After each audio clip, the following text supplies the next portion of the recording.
আবারও প্রকাশ্যে এলো সামাজিক অবক্ষয়ের ঘটনা। এবারে 50 ঊর্ধ্ব এক ব্যক্তির বিরুদ্ধে 7 বছরের এক শিশুকন্যাকে ধর্ষণের অভিযোগ উঠল। ঘটনা খোয়াই পদ্মবিল এলাকায়। অভিযুক্ত ব্যক্তির নাম স্বপন শুক্ল দাস, বয়স 55 বছর। শুক্রবার এই বিষয়ে খোয়াই মহিলা থানায় একটি মামলা দায়ের করে ধর্ষিতা শিশুকন্যার পরিবার। অভিযোগের ভিত্তিতে স্বপন শুক্ল দাসকে গ্রেফতার করে খোয়াই মহিলা থানার পুলিশ শনিবার অভিযুক্তকে আদালতে প্রেরণ করা হবে বলে জানা গেছে। কি হয়েছে ঘটনাটা? কালকে আমরা একটা খবর পাইছি পদ্মবিলের দিকে একটা ইনসিডেন্ট হয়েছে। আমরা গেলাম, যাওয়ার পরে শুনলাম যে একটা বাচ্চা মেয়ে নাকি তার সাথে খারাপ কাজ হয়েছে।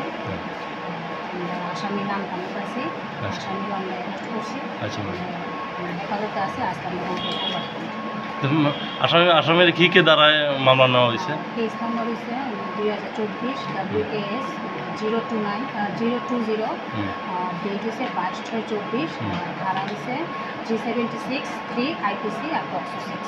আচ্ছা ম্যাডাম, আসামের নামটা কি? শ্যামল শুক্ল দাস, স্বপন শুক্ল দাস, 55 বছর, আর বাবার নাম মৃত Shyamacharan Shukla Das. Thank you madam. Bureau report, PV north east.